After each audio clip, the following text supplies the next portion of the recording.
ಎಲ್ಲರಿಗೂ ನಮಸ್ಕಾರ. Deepika master Kannada recipe ಚಾನಲ್ಗೆ ಸ್ವಾಗತ. ಇವತ್ತು ನಾವು ಕೊಬ್ಬರಿ ಮಿಠಾಯಿ ಅಥವಾ ಕೊಬ್ಬರಿ ಬರ್ಫಿನ ಈಸಿಯಾಗಿ ಮನೆಯಲ್ಲೇ ಹೇಗೆ ಮಾಡೋದು ಅಂತ ನೋಡೋಣ ಬನ್ನಿ. ಸೊ ನಾನಿಲ್ಲಿ 100 ಗ್ರಾಮಷ್ಟು ಕೊಬ್ಬರಿನ ತೊಗೊಂಡಿದ್ದೀನಿ. ಸ್ಮಾಲ್ ಸೈಜು 3 ಬಂದಿದೆ 100 ಗ್ರಾಮಲ್ಲಿ. ಇವಾಗ ನಾನು ತುರ್ಕೋತೀನಿ. ಸೊ ನೀವು ಬೇಕಾದರೆ ಮಿಕ್ಸಿ ಗ್ರೈಂಡಿಗೂ ಹಾಕೋಬೋದು. ಬಟ್ ಮಿಕ್ಸಿ ಗ್ರೈಂಡಿಗೆ ಹಾಕ್ಕೊಂಡ್ರೆ ಏನಾಗುತ್ತೆ ಅಂತಂದರೆ ಕರೆಕ್ಟಾಗಿ ಎಣ್ಣೆ ಬಿಡಲ್ಲ, ಕೊಬ್ಬರಿಲಿರೋದು ಎಣ್ಣೆ. ಸೊ ಈ ಥರ ತುರಿದ್ರೇ ತುಂಬ ಚೆನ್ನಾಗಿ ಎಣ್ಣೆ ಬಿಟ್ಕೊಳ್ಳುತ್ತೆ ಆ್ಯಂಡ್ ಟೇಸ್ಟ್ ಕೂಡ ಆಗುತ್ತೆ. ನಾನಿಲ್ಲಿ ಸಣ್ಣದಿದೆಯಲ್ಲ ಅದರಿಂದ ತುರ್ಕೋತಿದ್ದೀನಿ, ದಪ್ಪದಿಂದಲ್ಲ. ಸೊ ಕಂಪ್ಲೀಟಾಗಿ ಎಲ್ಲ ತುರ್ಕೊಂಡಿದ್ದೀನಿ. ಒಂದು 2 ಕಪ್ ಆಗೋಷ್ಟು ಕೊಬ್ಬರಿನ ಬಂದಿದೆ 100 ಗ್ರಾಮಲ್ಲಿ. ಇವಾಗ ಏನು ಮಾಡೋಣ ಅಂತಂದರೆ ನೆಕ್ಸ್ಟು ಇನ್ನೊಂದು ಬಾಣಲಿ ಬಿಸಿ ಮಾಡೋಕ್ಕಿಟ್ಟು ಅದರಲ್ಲಿ ಕೊಬ್ಬರಿ 1/4 ಅಷ್ಟು ನಾನು ಸಕ್ಕರೆನ ಹಾಕ್ಕೊಂಡಿದ್ದೀನಿ. ಸೊ ಇದು ಸ್ವಲ್ಪ ಲೈಟಾಗಿ ಬಿಸಿ ಮಾಡಿ ನೆಕ್ಸ್ಟ್ ನಾನು ಇದರಲ್ಲಿ ಏನು ಮಾಡ್ತೀನಿ ಅಂತಂದರೆ ಒಂದು ಅರ್ಧ ಗ್ಲಾಸು, ಚಿಕ್ಕ ಗ್ಲಾಸ್ ಏನಿರುತ್ತಲ್ಲ ಅದರಲ್ಲಿ ಅರ್ಧ ಗ್ಲಾಸಷ್ಟು ಹಾಲು ಹಾಕ್ಕೋತಿದ್ದೀನಿ. ನೀವು ಬೇಕಾದರೆ ನೀರು ಬೇಕಾದರೂ ಹಾಕ್ಕೋಬೋದು, ಅದು ಆಪ್ಷನಲ್ಲು. ಇವಾಗ ಸಣ್ಣ ಉರಿಲಿ ಚೆನ್ನಾಗಿ ಮೆಲ್ಟ್ ಮಾಡಬೇಕು. ಸಕ್ಕರೆ ಎಲ್ಲ ಕರಗಿ ಚೆನ್ನಾಗಿ ಮೆಲ್ಟ್ ಆಗಬೇಕು, ಅಲ್ಲಿವರೆಗೂ ನಾವು ಬಿಸಿ ಮಾಡಬೇಕು. ನೋಡಿ ಈ ಥರ. ಸೊ ಕಂಪ್ಲೀಟಾಗಿ ಮೆಲ್ಟ್ ಆಗಿದೆ. ಇವಾಗ ನಾನೇನು ಮಾಡೋದು ಅಂತಂದರೆ ತಿರುದಿರೋ ಕೊಬ್ಬರಿ ಏನಿದೆಯಲ್ಲ, ಸೊ ಅದನ್ನು ಆ್ಯಡ್ ಮಾಡ್ತಿದ್ದೀನಿ. ಇದಕ್ಕೆ ಆ್ಯಡ್ ಮಾಡಿಬಿಟ್ಟು ಮಿಕ್ಸ್ ಮಾಡಬೇಕು. ಇನ್ನು ಯಾರೆಲ್ಲ ನನ್ನ ಚಾನಲ್ನ ಸಬ್ಸ್ಕ್ರೈಬ್ ಮಾಡದೆ ಹಾಗೆ ನೋಡ್ಕೋತಿದ್ರೆ ಬೇಗ ಸಬ್ಸ್ಕ್ರೈಬ್ ಮಾಡಿಕೊಂಡು ಬೆಲ್ಲೈಕನ್ನ ಪ್ರೆಸ್ ಮಾಡಿ.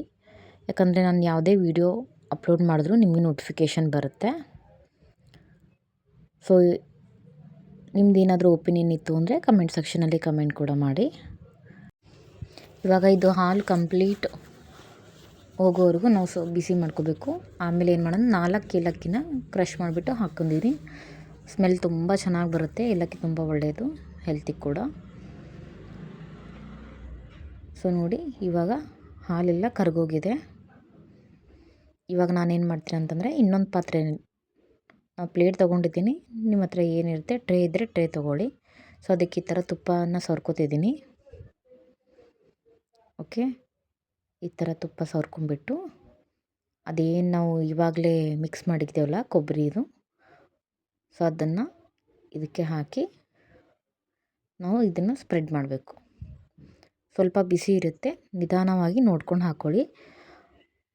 ಸೊ ಹೊರಗಡೆಯಿಂದ ಅನ್ಹೈಜಿನ್ ತಂದು ತಿನ್ನೋ ಬದಲು ಮನೆಯಲ್ಲೇ ಈ ಥರ ಈಸಿಯಾಗಿ ಕ್ವಿಕ್ಕಾಗಿ ಒಂದು 5 ನಿಮಿಷದಲ್ಲಿ ಮಾಡ್ಕೊತಿದ್ರೆ ಹೆಲ್ತಿಗೂ ಒಳ್ಳೆಯದು. ಆ್ಯಂಡ್ ಮನೆಯಲ್ಲೂ ಮಕ್ಕಳು ಸಹ ತುಂಬ ಇಷ್ಟಪಡ್ತಾರೆ.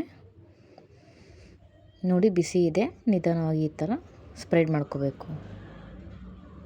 ಸೊ ಅದಾದಮೇಲೆ ನಾನು ಮಾಡ್ತೀನಿ, ಇನ್ನೊಂದು ಚಿಕ್ಕ ಪ್ಲೇಟಿಗೆ ತುಪ್ಪ ಸವರಿದ್ದೀನಿ. ಅದು ಮೇಲ್ಗಡೆಯಿಂದ ಈ ಥರ ಲೈಟಾಗಿ, ಜೋರಾಗಿ ಪ್ರೆಸ್ ಮಾಡಿಬಿಡಿ, ಲೈಟಾಗಿಟ್ಟರೆ ಸೊ ಮೇಲೆ ನಮಗೆ ಸರ್ಫೇಸು ಕ್ಲೀನಾಗಿ ಬರುತ್ತೆ. ಓಕೆನಾ. ನೆಕ್ಸ್ಟ್ ಒಂದು 5ರಿಂದ 10 ನಿಮಿಷ ಬಿಟ್ಕೊಂಡು ನೋಡಿ. ಪೂರಿ ಗಟ್ಟಿನೂ ಆಗಬಾರ್ದು, ಪೂರಾ ಮೆತ್ತಗೂ ಇರಬಾರ್ದು. ಸೊ ಮೀಡಿಯಮ್ ಇದ್ದಾಗ ಈ ಥರ ಚಾಕುವಿಂದ ಸ್ಕ್ವೇರಲ್ಲಿ ಸ್ಲೈಸ್ ಮಾಡ್ಕೋತಿದ್ದೀನಿ. ನೀವು ಬೇಕಾದರೆ ಡೈಮಂಡ್ ಶೇಪಲ್ಲೂ ಕಟ್ ಮಾಡ್ಕೋಬೋದು, ನಿಮ್ಗೆ ಯಾವ ಶೇಪ್ ಬೇಕದು. ಸೊ ನಾನು ಸ್ಕ್ವೇರಲ್ಲಿ ಕಟ್ ಮಾಡ್ತಿದ್ದೀನಿ. ಆ್ಯಂಡ್ ಚಾನಲ್ನ ಪ್ಲೀಸ್ ಸಬ್ಸ್ಕ್ರೈಬ್ ಮಾಡಿಕೊಂಡು ಬೆಲ್ಲೈಕನ್ನ ಪ್ರೆಸ್ ಮಾಡಿ. ನೆಕ್ಸ್ಟ್ ರೆಸಿಪಿ ಏನೇ ಅಪ್ಲೋಡ್ ಮಾಡಿದ್ರು ನಿಮ್ಗೆ ನೋಟಿಫಿಕೇಷನ್ ಬರುತ್ತೆ. ನೋಡಿ ಎಷ್ಟು ಕ್ಲೀನಾಗಿ ಕಟ್ ಆಗ್ತಿದೆ. ಒಂದು ಸತಿ ನೀವು ಈ ಥರ ಮಾಡ್ಕೊಂಡು ತಿಂದರೆ ಪದೇ ಪದೇ ಮಾಡ್ಕೊಂಡು ತಿಂತೀರ. ಸೊ ನಮ್ಮ ಮನೆಯಲ್ಲಿ ನನ್ನ ಮಗಳು ತುಂಬ ಇಷ್ಟಪಡ್ತಾಳೆ ಇದನ್ನು. ನೋಡಿ ಈ ಥರ ಕಟ್ ಮಾಡಿಕೊಂಡೆ. ಆಮೇಲೆ ಏನು ಮಾಡಬೇಕು ಅಂತಂದರೆ ಸ್ಕ್ವೇರ್ ನಿಧಾನವಾಗಿ ತಕ್ಕೊಳ್ಳಿ, ಒಂದು ನೋಡಿ ಈ ಥರ ಬರುತ್ತೆ. ಓಕೆನಾ.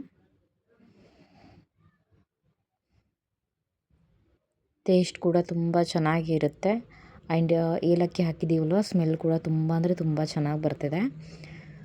ನೋಡಿ ಕಂಪ್ಲೀಟಾಗಿ ಎಲ್ಲನೂ ನಾನು ಕಟ್ ಮಾಡಿಕೊಂಡು ಇನ್ನೊಂದು ಟ್ರೈಲ್ ಹಾಕ್ಕೊಂಡಿದ್ದೀನಿ. ಇನ್ನೂ ಯಾರೆಲ್ಲ ನನ್ನ ಹಳೆ ವಿಡಿಯೋಸ್ ನೋಡಿಲ್ಲ ಅಂತಂದರೆ ಇಲ್ಲಿ ನಾನು ಸ್ಕ್ರೀನ್ ಮೇಲೆ ಅಪ್ಲೋಡ್ ಮಾಡಿರ್ತೀನಿ, ಹೋಗಿ ನೋಡ್ಕೊಂಡು ಬನ್ನಿ. ಹೋಪ್ಸೋ ಆ ವಿಡಿಯೋ ಕೂಡ ನಿಮಗೆ ಇಷ್ಟ ಆಗ್ಬೋದು. ಸೊ ಚಾನಲ್ ಕೂಡ ನಾನು ಡಿಸ್ಪ್ಲೇ ಹಾಕಿದ್ದೀನಿ, ಚಾನಲ್ನ ವಿಸಿಟ್ ಮಾಡಿ.